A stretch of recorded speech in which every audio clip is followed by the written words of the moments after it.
Hello student. In standard 10 science 1 in the chapter lenses, here the point apparent size of an object. Consider the two objects of the same size PQ and the P1 PQ Q1 having the same size and kept at a different distance from the eyes. As the angle, this angle is alpha. The whole angle due to this object is subtended by PQ. And the I is larger than the angle B. Angle beta due to the subtended by P1 and Q1. PQ appears bigger than P1 Q1. आपल्याला दिसताना हा मोठा दिसतोय, हा डोळ्याजवळ आल्यामुळे. Thus the apparent size of an object depends on the angle subtended by the object at eye. आपल्या डोळ्यांशी केलेल्या कोनावर ते अवलंबून असतं. जर डोळ्याजवळ तीच वस्तू आणली तर ती आपल्याला अत्यंत त्याच उंचीची दिसत असते. आपण कधी कधी ताजमहाल आपल्या हातामध्ये आल्याचा आपण फोटो काढतो. हे कसं शक्य झालं? तर तोच की आपल्या अँगल, लांबची वस्तू जी आहे ती तुमच्या डोळ्याशी करणारा कोन आहे तो लहान करत असते, जवळची वस्तू ती मोठा कोन करत असते. हेच जर आपण एखादी स्मॉल वस्तू असेल ती आपल्याला डोळ्याजवळ का आणतो? कारण ती आपल्याला क्लिअर दिसावी. आणि जर एखादा ऑब्जेक्ट 25 पेक्षाही कमी अंतरावर आणला तर तो कदाचित आपल्याला क्लिअरली पाहता येत नाही. अत्यंत डोळ्याजवळ आणलेली वस्तू आपल्याला ती उमगत नाही, दिसत नाही किंवा ती समजत नाही ती काय आहे. ती थोडी दूर धरावी लागते. अत्यंत जवळ नेल्यावर आपल्याला त्याचा कोणताही अवबोध हा होत नाही. तर ह्या मुद्द्यांचा आपण विचार केला पाहिजे. Uses of the concave lenses महत्त्वाचा आहे. कॉन्केव्ह लेन्स हा कुठे कुठे वापरत असतात, त्याचं फंक्शन कोणत्या ठिकाणी? तर मेडिकली इक्विपमेंटमध्ये, दवाखान्यातील जे साहित्य त्यांच्यामध्ये, स्कॅनर जे तुमच्या कॉम्प्युटरमध्ये किंवा मोबाईलमध्ये जे स्कॅनर वापरतात तिथे हे लेन्स आहे. CD प्लेअरमध्ये असतं, जे CD प्लेअर आता बहुधा वापरत नाहीत परंतु त्याच्यामध्ये हा लेन्स असतो. This instrument use laser light for the proper working of this equipments. Concave lens are use, हा कॉन्केव्ह लेन्सचा वापर आहे. दुसरं, peep hole of the door. जर दरवाज्यातून आपल्याला बाहेरून आलेला कोणी व्यक्ती पाहण्यासाठी आपल्याला त्याला जे की होलच्या ऐवजी आपल्याला एक होल दिलेलं असतं, पीप होल म्हणतात त्याला. त्यातून आपण बाहेर कोण व्यक्ती आलेला आहे, कोणी डोअर बेल वाजवली आहे तर ती आपण पाहू शकतो. हे सेफ्टीच्या दृष्टीने याच्यामध्ये सुद्धा आपल्याला लेन्स वापरलेला असतो. हा कॉन्केव्ह लेन्स असतो. द स्पेक्टॅकल्समध्ये concave lens are use in spectacles for correct near sightedness. टॉर्चमध्ये जिथे आपल्याला टॉर्च वापरतो आपण त्या ठिकाणी तिथे कॉन्केव्ह लेन्सचा वापर हा केलेला असतो. कॅमेरामध्ये टेलिस्कोप आणि मायक्रोस्कोप या 3 गोष्टींमध्ये सुद्धा वापरला जात असतो. कॅमेरा फोटो काढण्यासाठी, टेलिस्कोप हा दूरचे ग्रह पाहण्यासाठी, मायक्रोस्कोप हा एखाद्या सूक्ष्म जीवाचं निरीक्षण करण्यासाठी. त्याच्यामध्ये आपल्याला कॉन्व्हेक्स लेन्स हा वापरलेला दिसून येतो. त्याच्यात गुड क्वालिटीची इमेज आणि concave lens is use in front of the eyepiece or the inside. जर त्याचा आय पीसच्या ठिकाणी वापर करतात किंवा त्याला आतमध्ये वापरला जात असतो. आता uses of the convex lenses. Convex लेन्सचा वापर आपण कुठे करतो? कॉन्व्हेक्स लेन्सचा वापर तुम्हाला सिम्पल मायक्रोस्कोपमध्ये, कंपाऊंड मायक्रोस्कोपमध्ये आणि टेलिस्कोपमध्ये, त्याचबरोबर आपल्याला काही ऑप्टिकल इन्स्ट्रुमेंट्स असतात त्यांच्यामध्ये सुद्धा हा वापरला जात असतो. असे 4 उपयोग याचे लक्षात घ्या. अत्यंत महत्त्वाचा प्रश्न आहे, आपल्याला याच्यावर प्रश्न विचारले जातात. तर आपण आता एक एक फिगर्सच्या बाबतीतलं समजून घेऊया. मी त्याचं वर्णन करत जाईल आणि तोही तुमच्या पुस्तकामध्ये तुम्ही निरीक्षण करून सांगू शकता. सिंपल मायक्रोस्कोप, ज्याला साधा सूक्ष्मदर्शक असं म्हणतात. साधा सूक्ष्मदर्शकाचा वापरमध्ये एकच लेन्स हा वापरलेला असतो. या लेन्सचा वापर करताना पदार्थ आपण हा PQ ठेवल्यानंतर तो पदार्थ अत्यंत मोठ्या स्वरूपात दिसत असतो. त्याची जी प्रतिमा आहे, या एक रेज हा जाऊन इकडे आला, त्यानंतर याच्यापासून इतकं अंतर, हे U अंतर आणि हे V अंतर, इमेज याच ठिकाणी आपल्याला मिळालेले आहे. Small focal length produce virtual and erect and bigger image. Virtual, erect आणि बिगर. व्हर्च्युअल म्हणजे काय, ती आभासी, हिच्यापेक्षा मोठी आहे प्रतिमा, ती सरळ आहे आणि मोठ्या प्रमाणामध्ये ती आपल्याला दिली जाते. Such a lens is called as a simple microscope or the magnifying lens. हा जनरली पुस्तक वाचण्यासाठी पण वापरला जात असतो. हातामध्ये एखादी काही निरीक्षण करण्यासाठी आता वापरत असतो.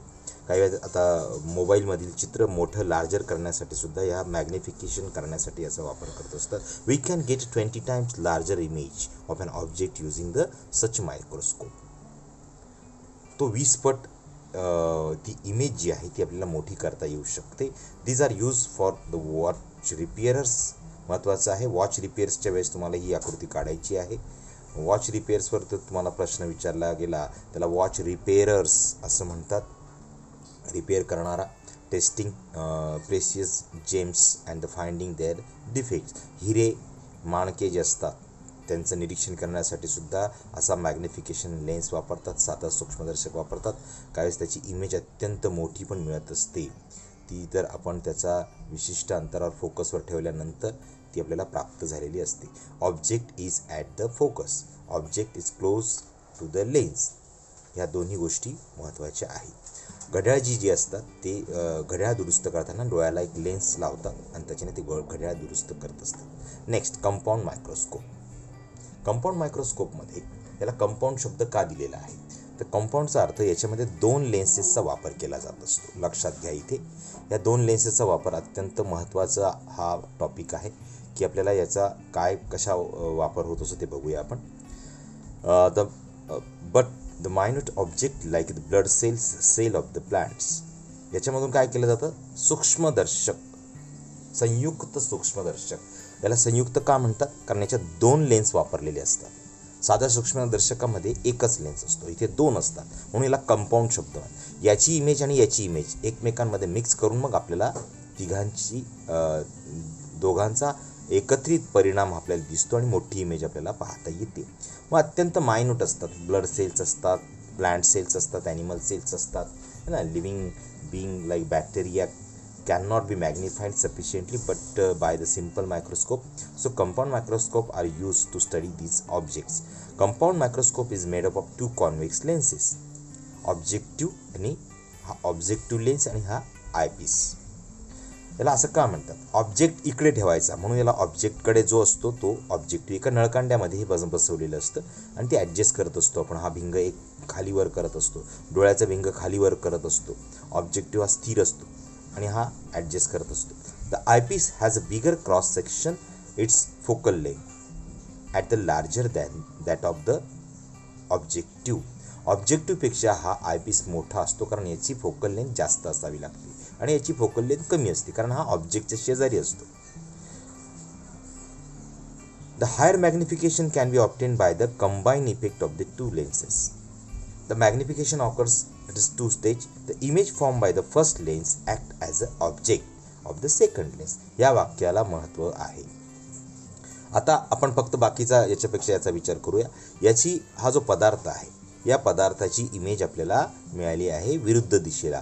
ती फोकसच्या पलीकडे ठेवल्यामुळे ती आपण आधीच्या 6 आकृत्यांमध्ये बघा तर ती प्रतिमा आपल्याला कुठे मिळाली, या त्याच्या मुख्य अक्षावर मिळालेली आहे. ती उलट मिळालेली आहे. आता ह्या इमेजचा वापर इथे वाक्य आहे, that is the image form by the first lens. हा फर्स्ट लेन्सची इमेज फॉर्म झाली.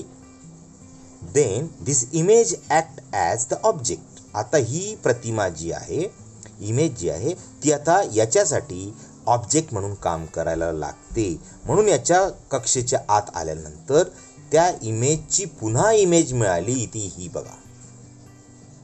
First object, then image act as a object for this eyepiece and then get the broad image.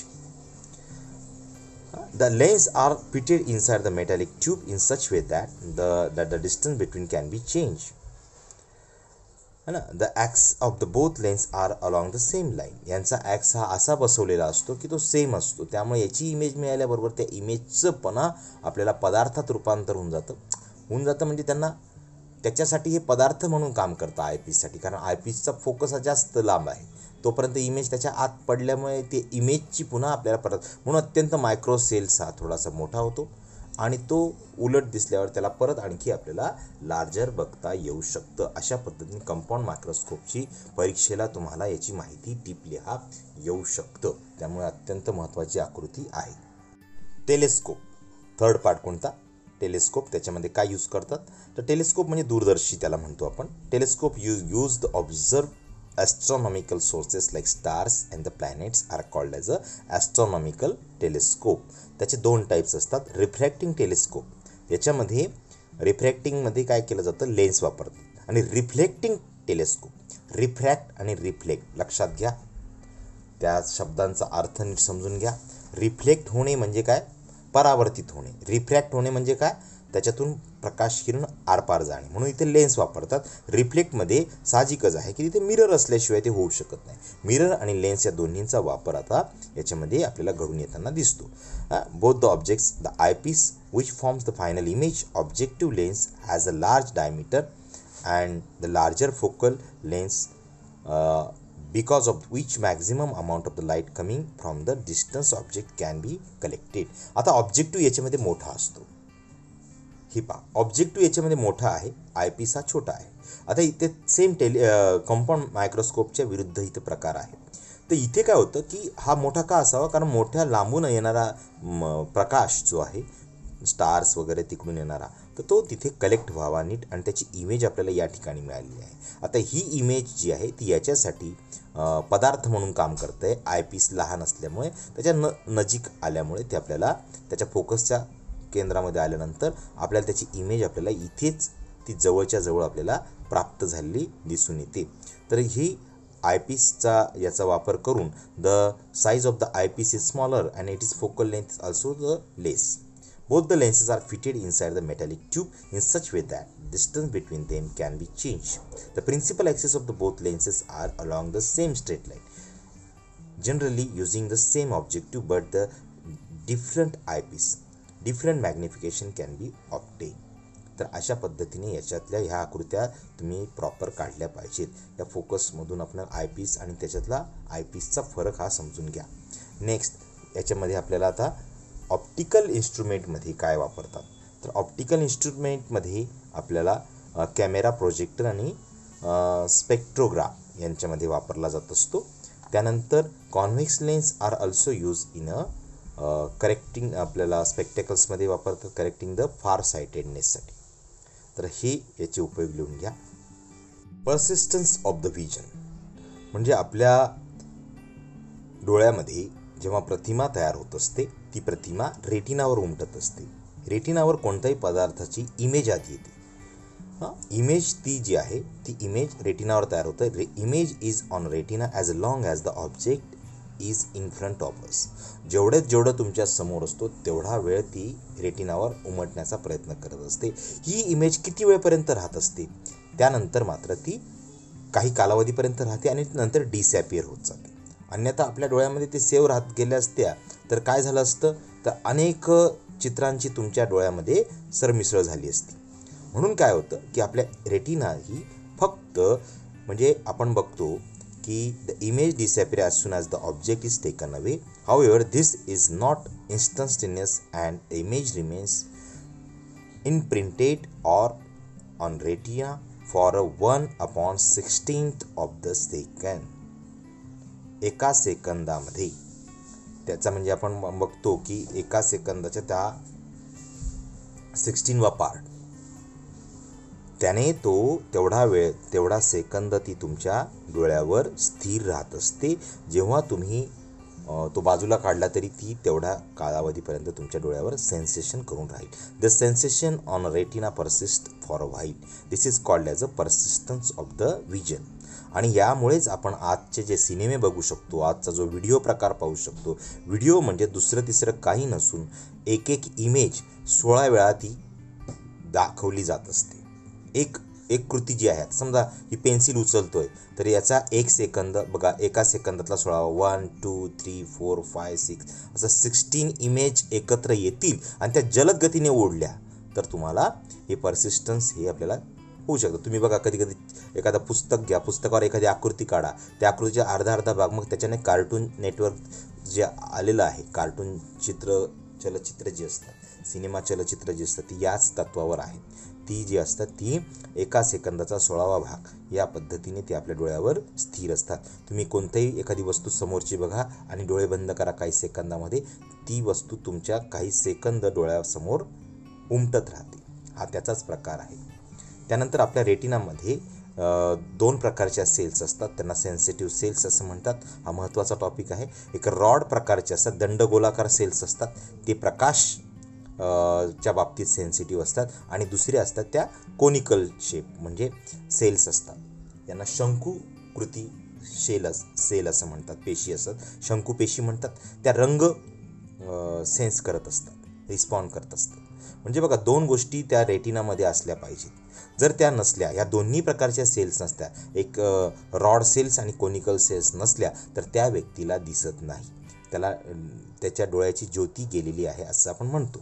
मग ब्राईटनेस त्याला कळला नाही, कारण प्रकाशाशिवाय तुम्ही इमेजेस बघू शकत नाही, रंगाशिवाय तुम्हाला त्यातला उमजणार नाही.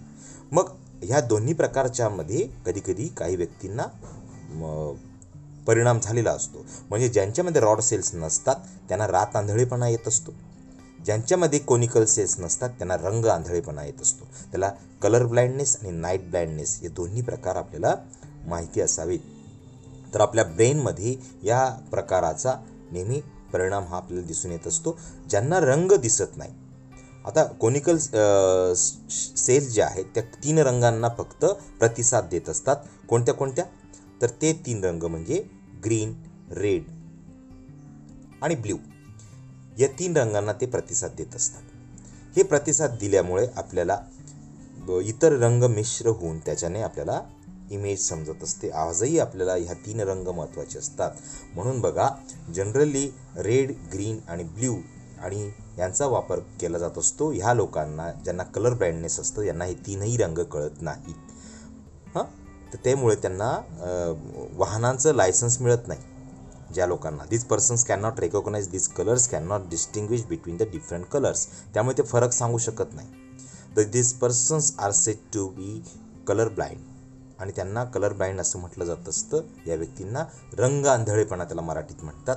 या लोकांना रस्त्यावरच्या वाहनातला रेड लॅम्प दिसत नाही, तो त्यांना ग्रे दिसतो. त्यांना सगळे रंग ग्रे दिसतात, त्यांना हिरवे झाडाचे रंग ग्रे दिसतात. तर हा त्यांच्या शरीरामध्ये ह्या केवळ कोनिकल सेल्स नसल्यामुळे त्यांना हा परिणाम होतो. आणि जे दंडगोलाकार सेल्स आहेत, रॉड सेल्स, यांच्यामुळे लाईट हा त्या व्यक्तींना सेन्सिबल नसतो. म्हणून काय होतं की जनरली त्यांचे समोर असलेलं light, the rod like cells response the faint light also but conical cell do not. या प्रोसेसमध्ये काय असतं की काही वेळेस लाईट म्हणून बघा, म्हणून लाल रंगाचे जास्त वापर केलेला असतो, कारण लाल रंगाने आपल्याला अनेक प्रकाशामधून सुद्धा तो सहज ठळकपणे दिसतो. बाकी इतर रंग तुम्हाला लांब पाहिल्यावर दिसणार नाही, मात्र लाल रंग हा तुम्हाला दुरून ओळखता येतो. तर हे याच्यामधलं महत्त्वाचं भाग आपल्याला इथे बघितला आहे. यातली प्रश्न उत्तरं तुम्ही नक्की सोडवा. धन्यवाद.